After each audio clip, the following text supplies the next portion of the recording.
Danny Welbeck, for my money, would be a fantastic addition to that World Cup squad, because in any situation where Kane was injured, for example, or you needed something late in a game, Danny Welbeck would come on give it to you. What I would describe him as is the manager on the field, pretty much. I think he's the best player we have at in-game management. Yeah, I'm getting strong Chiellini and Bonucci vibes from him. The way he holds himself and the way he plays the game more than anything. Not necessarily. I hope he'd reach those heights. Without doubt, I do. God, wouldn't it be good if he was half as good as those guys? Yeah. But yeah, I'm not putting that pressure on him. No. Hi everyone, and welcome back to the training ground here in Lancing. Paul and Glenn with you for our final episode of 2025. We've made it to the halfway point in the season. Let's have a look at the main talking points for the 6 months so far. Right, well, should we start with our standout player? It's always hard for me to look past Danny Welbeck, Glenn, because I mean, there have been some, exceptional performances this season by individual players. But the point about Danny Welbeck for me is not only does he get the goals, 6 so far at the point we've reached, but also his galvanising effect on the team, his intelligence, his ability to affect games, his seniority, is just his ability. The word I would use for Danny at the moment, and all those words that you mentioned there, I 100% agree with, but just reliable for me, especially when Zhao left the building and joined Chelsea in the summer. We needed someone that was going to deliver goals, and I feel as though Danny is that man. I think he's getting better and better in front of goal. And like you say, galvanises a squad, brings that experience. And yeah, he's the one that you look to score goals for this club. And so far, he's delivered. Yeah, because I suppose if we're talking about, teams around the midway point in the table, just about top 10 teams, what you need, I think, Glenn, is game intelligence. And that's what Danny Welbeck brings to this team, along with the goals.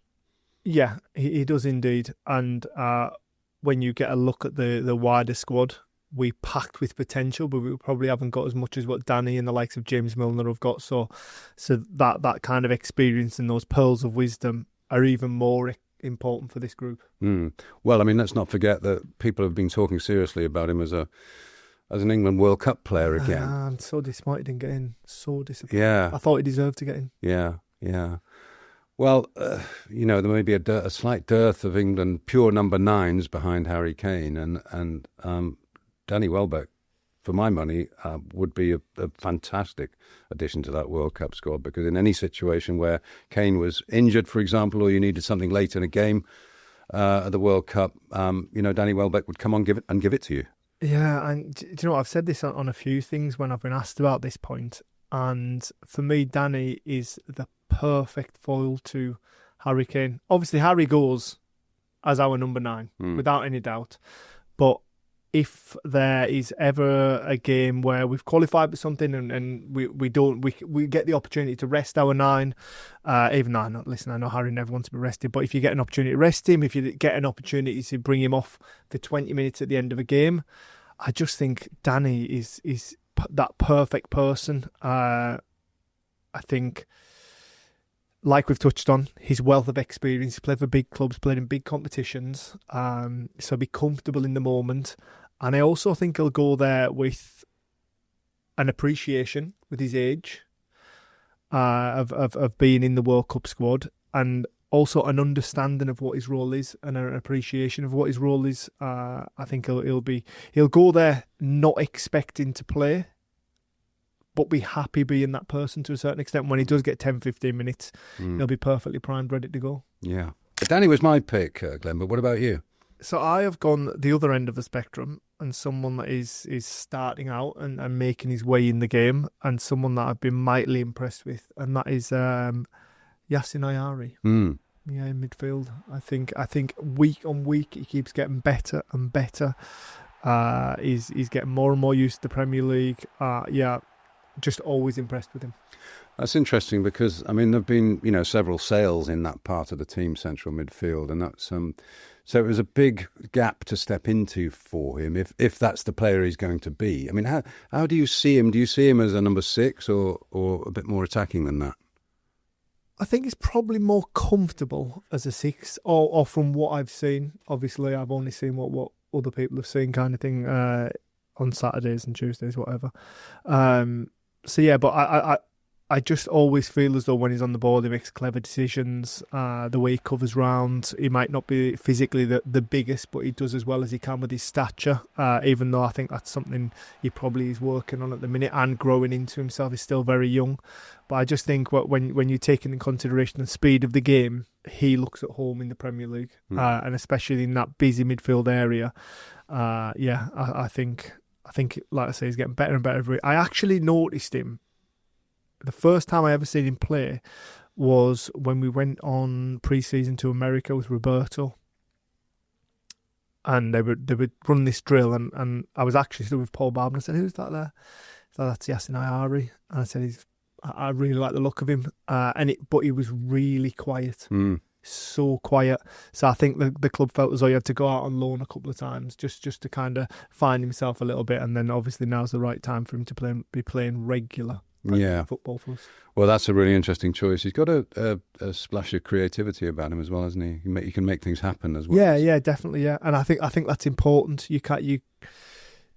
I think if you're only going to do the basics in midfield, you need to be a breaker of play, and I wouldn't really put him in that category. So I do agree with you there, as well as keeping possession and that kind of that heartbeat.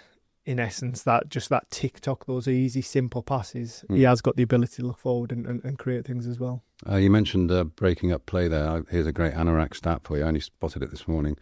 Brighton lead the way in the Premier League tackles made with 130. In the opposition half. Yeah. So that's also. Oh, did you? Yeah. Oh, okay. All right. I'll have to come up with a better one, won't I, to surprise you? It did surprise me though, because I was doing my stats for this weekend. Right, should we move on then, Paul? Mm-hmm. I mean, I find this one really difficult because I don't think there's any underrated players at the club. But if there was someone that is maybe underappreciated, yeah, who would yours be? Well, I'm tempted to go for Joel Veltman because he brings something that I really like in a team, which is edge, competitive edge, and a bit of aggression and a bit of snarl. You sound more and more old school. I know, exactly. I know.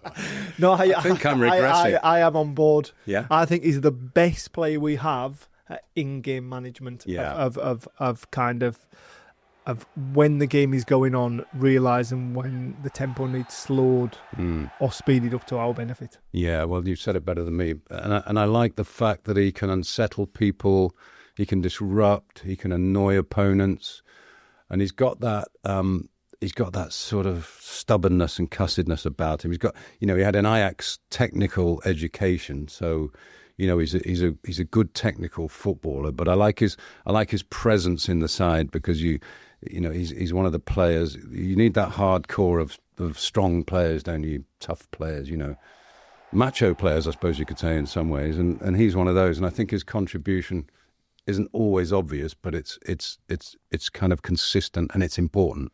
What I would describe him as is the manager on the field, pretty much.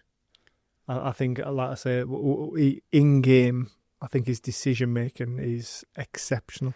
I had Gomez down. I like Gomez. I think he's kind of starting to find his feet, settle into the English way of playing football, the English culture, and I think when you take into consideration where he came from in the MLS, and yes, he was playing with the world's best player, but the MLS as a whole is a long way behind the Premier League. So I feel as though to find his feet at this level, he's doing exceptionally well.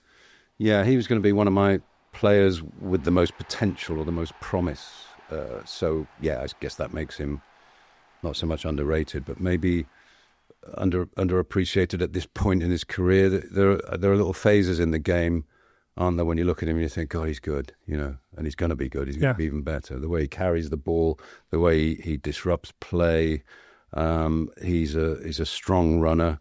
And he sees the pitch. I've got very high hopes for him. Shall we touch on a negative, Paul? Obviously, all our points are mainly positives, but Injuries, and we've had a few, and their, I suppose, impact on the squad.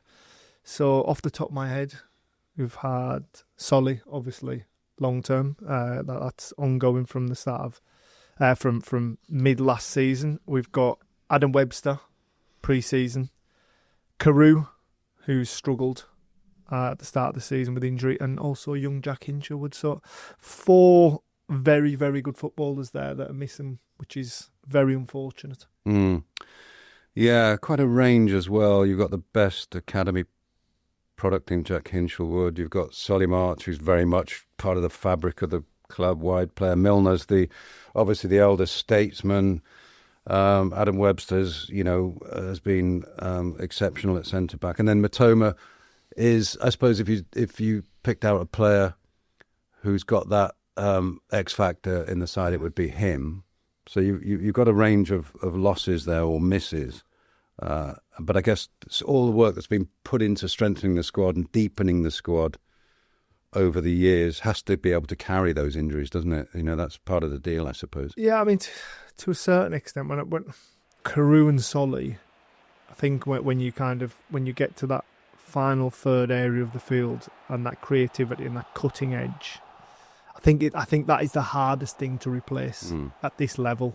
And for Solly to be missing for so long, especially off the back of what was some of the best football he's ever played, and then obviously Carew, like you say, that X factor. And you know what? Even if Carew doesn't do anything, I think the attention he gets from the opposition, where they drift too out that way, and I don't know, like maybe your defence is a little lopsided just for that worry of that one-on-one like kind of combat that he brings. So yeah, for me, those two at this level, you can't replace that attacking talent. If you're missing 2 people like that on the left-hand side of the pitch, it puts more pressure on the guy on the right-hand side, which in this case Minte. It also tells the opposition that the pace is probably going to come down one side, or the most dangerous type of pace, and allows the opposition to react to that, doesn't it, and counteract you maybe sometimes more easily. If you've got pace on both sides of the pitch, then you're really giving the opposition a problem, aren't you? Yeah, you are. And obviously Solly can play either side, can't he?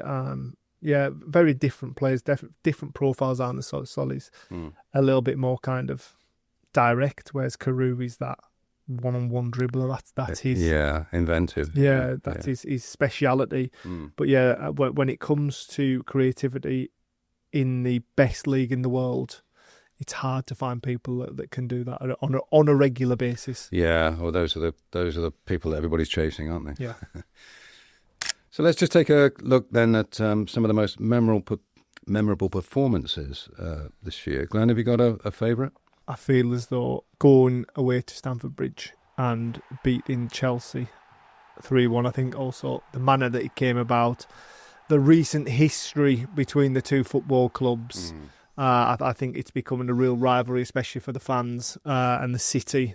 So for me, that was probably a standout performance, going up to Stamford Bridge and beating Chelsea 3-1. Yeah, I'm going to struggle to disagree with that, because if you sell that many top players to a rival club and then you go to their ground and beat them 3-1 with a goal by a new left-back that you've discovered in Belgium and who looks, the real deal. I mean, you're really making a statement there, not only to Chelsea but the rest of the league. And also the manner, going behind 1-0, staying in the game, showing that character, that belief, and then obviously, who comes to the rescue? Someone we've touched on already, Danny Welbeck. Yeah, those are the wins that you never forget.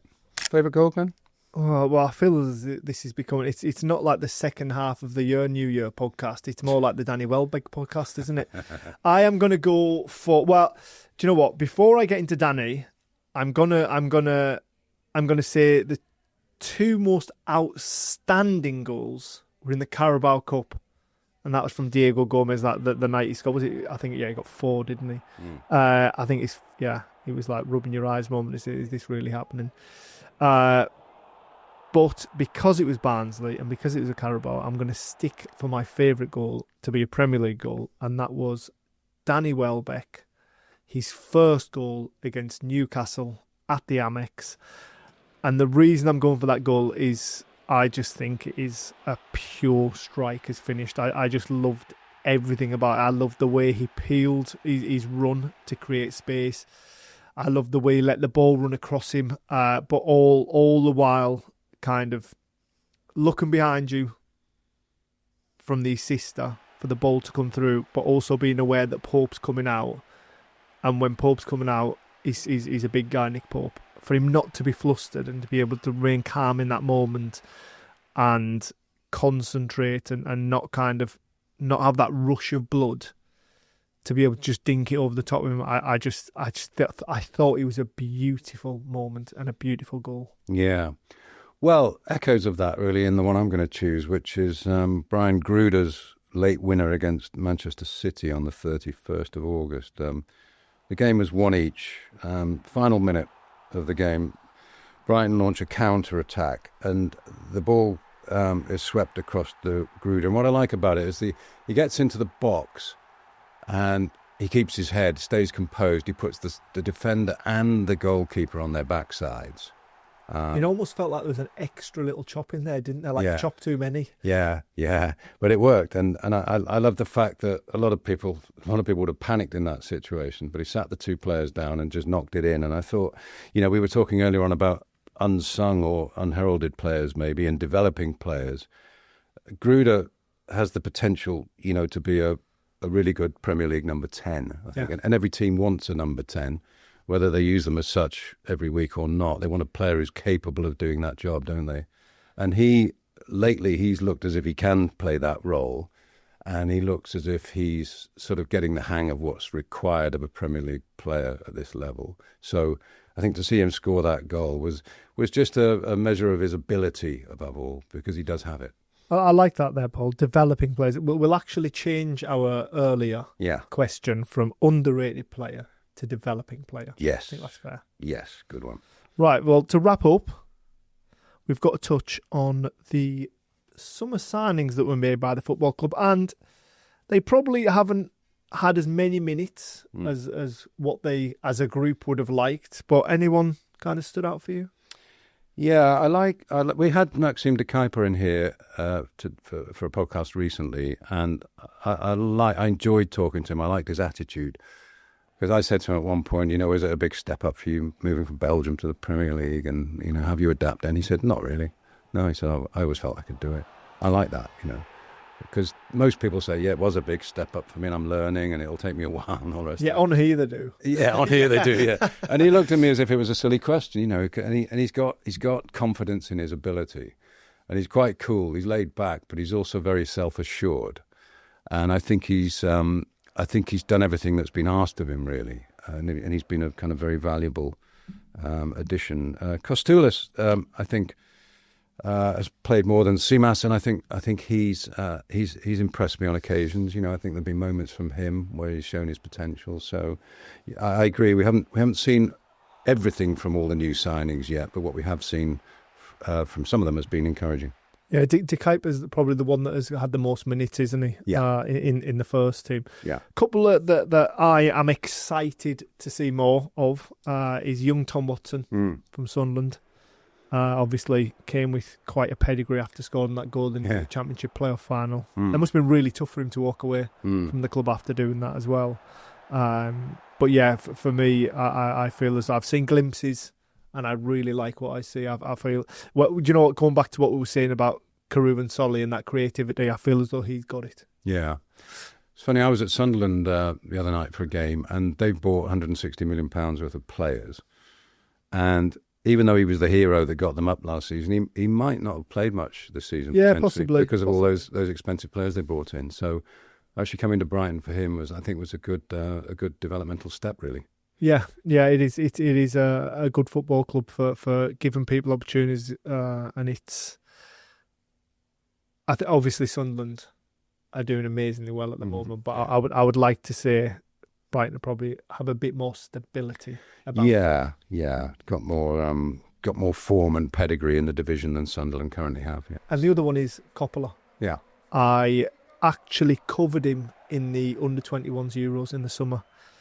And I watched Italy 2 or 3 occasions, and I was quite impressed by him.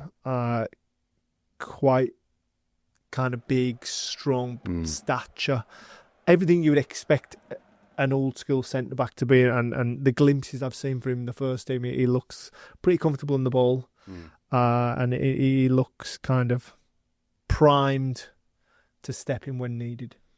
Yeah, I've only had a brief glimpse of him, but he looked like a player from the right echelon, a player that's got that level that you want to be bringing into the club, and not easy to get in this side at centre back when you've got Duncan, Van Hecker, and Webster when he's fit ahead of you. But yeah, I could see why you might be tipping him as a as a future star. Yeah, I'm getting strong Chiellini and Bonucci vibes from him. Whoa, no higher praise. Well, than no, that. I'm just the way he holds himself and the way he plays the game more than anything. Not necessarily. I hope he'd reach those heights. Without doubt, I do. God, wouldn't it be good if he was half as good as those guys? Yeah. But yeah, I'm not putting that pressure on him. No. Okay, well, that's mine and Paul's mid-season review, and we, as you all will be as well, are looking forward to 2026.